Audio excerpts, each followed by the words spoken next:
All Cooper CPAs, located in the heart of East Nashville, offer a wide variety of tax services for individuals and businesses. Contact them at 615-257-0646 and visit their website, allcooper.com, for a full list of services. Talkapolis, the social media TV network for your city.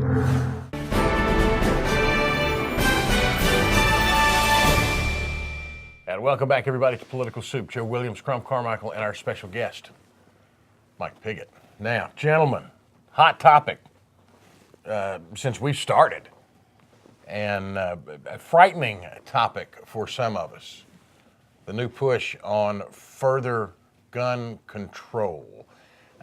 Hey, I'm one of those, it's time that we enforce what we got, not necessarily add on, but that's one man's opinion. I got two others here, Crom.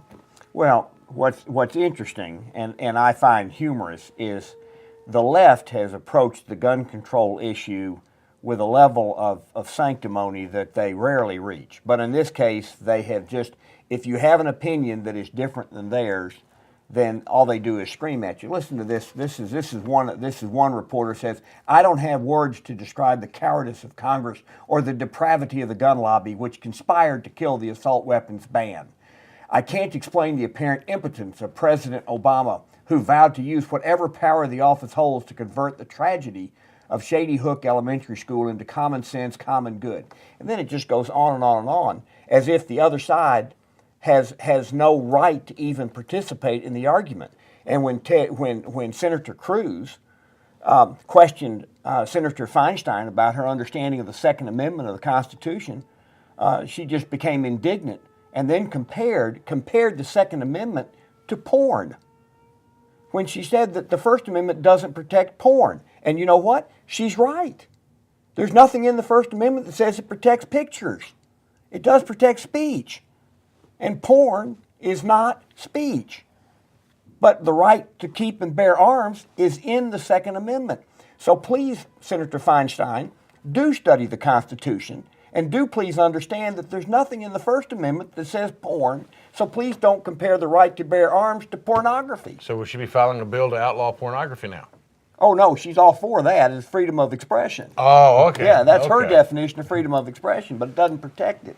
Well, I'm going to stay away from the First Amendment and porn, first of all, with Crom, and concentrate on the gun issue. And my attitude on the gun issue is that I don't see a problem with pulling back some on the amount of ammunition you can load in a weapon. And I know some Republicans have endorsed that idea, a lot of Democrats have endorsed that idea. But this exchange between Cruz and Feinstein was interesting for a lot of reasons, and one of them, one reason is that it shows the diminishing of respect for one another in the U.S. Senate or in the U.S. House. You see a lot of this kind of thing. She rebuked him afterwards for lecturing her, and he did lecture her, and I thought he was a little bit condescending to her. But she's no stranger to being abrasive either. But I think that the gun issue is one thing. The way people in politics are treating one another is the bigger issue to me, and the thing that really hurts me. It used to be you could have a disagreement like that without making it personal. Now it's become very personal. Yes, I agree, and I appreciate that. I appreciate Cruz standing up to Feinstein by essentially saying, the Second Amendment does protect the right to bear arms. And here's what bothers me about Feinstein. She acts like an assault weapon. She defines an assault weapon as a military style weapon. Now, so that is, and then she expands that definition to include almost anything other than an old-timey six-shooter that you had to load a bullet in order to get the thing to fire once. And so she does not respect the Second Amendment, as the Supreme Court has recently ruled that a person has the right to protect themselves. She just simply does not. And that's what Cruz was trying to draw her out on, and I think that she showed herself for what she is, and that is she does not believe that the American people have the right to keep and bear arms. It's just that simple. And she pushes this bill through her very, very liberal committee, And I say it's a very, very liberal committee because it passed out of committee, and Harry Reid wouldn't even bring it to the floor because he says it doesn't have 40 votes. So he wouldn't bring it to the floor. So here we have this immense waste of time, this immense waste of resources. In the middle of this sequester, we have better ways to spend our time to try to figure out how to handle our tiny budget of $3.5 trillion. And so you have this, but then you have the reaction of the press. And the left-wingers in the press just essentially calling everybody who disagrees with them a bunch of names. And so, Mike, I am concerned. But you know what?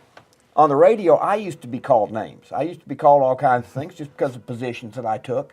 And I was offended by that. And I vowed at one time, I'm not going to have somebody call me a bunch of names again. I'll defend myself. And so I'm glad that those people who believe that Americans have the right to keep and bear arms are back in the face of the left.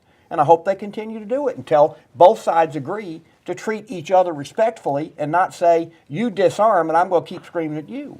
Well, I watched Cruz's exchange with Feinstein, and I felt like he was treating her like a second grader. And maybe a lot of people love seeing that because they maybe thought she needed that on the Second Amendment. But I felt like she's a senior senator and needed to be treated with more dignity than that. The discussion, the civility in the U.S. Senate and the U.S. House and between the White House and Congress could be better and needs to be better, in my opinion. Howard Baker recently spoke on this subject, saying, and he was a great statesman in that he would work with the other party and work out ways to find agreement rather than difference.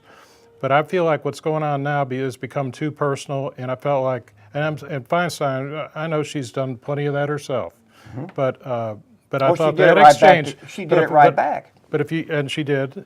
But I think if you watch that exchange, though, he brought that on by being condescending toward her, and I thought she deserved to hear what he thought without being treated that way. Well, you might have agreed more with her position on the issue than with Cruz's position, but when he said the Constitution, the Second Amendment, does provide for the right of the people to keep and bear arms, and you should keep that in mind. And her response to that was what was telling. It's that don't speak to me in such a condescending way, blah, blah, blah, blah, blah. But then she goes on to say, the First Amendment doesn't protect porn. Okay, I agree. The First Amendment doesn't protect porn. But the Second Amendment does protect the right to keep and bear arms. And so this was the old straw man argument. I'm going to set up a straw man, claim that you believe in the straw man, and just prove you wrong over here. And so Cruz then sat there and listened, and that was the end of the argument.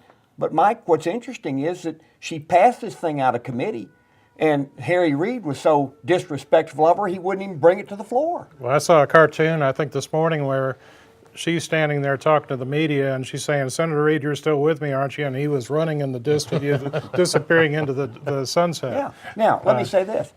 There will be another one of these tragedies because they happen about every year or so. In a country of 300 million people, if you're going to say that people who are mentally ill, who are homicidal, have a constitutional right for their therapist to not even tell law enforcement that this person is dangerous, as long as that law is on the books, we are going to have more of these. The solution is absolutely not to tell the 150 million law-abiding Americans who do have guns and who are completely law-abiding that they should give up their guns because you have truly insane people who are willing to take guns and shoot people insanely. And what I'm very disappointed about is that there's been no activity in trying to address the issue of mental illness, and every single one of these tragedies, at least in the last 10 years, has been committed by somebody who everybody agrees is mentally ill. Well, I'm with you on that. Yeah, good.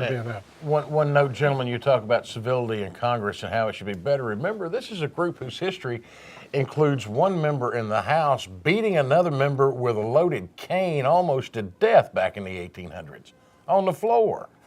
So incivility is nothing new to this group, guys. Well, I agree with Mike. It has reached a fever pitch, but you can't unilaterally disarm.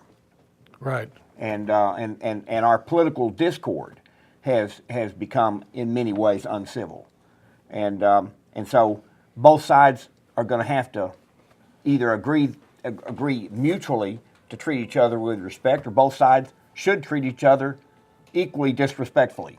Yeah, maybe it's time for us to elect I people go who with can do I that. go You with get the option. last word. I go with option A. I'm for option A, and that too. includes the Tea Partiers versus the moderate Republicans. There's a lot of disrespect going on there too.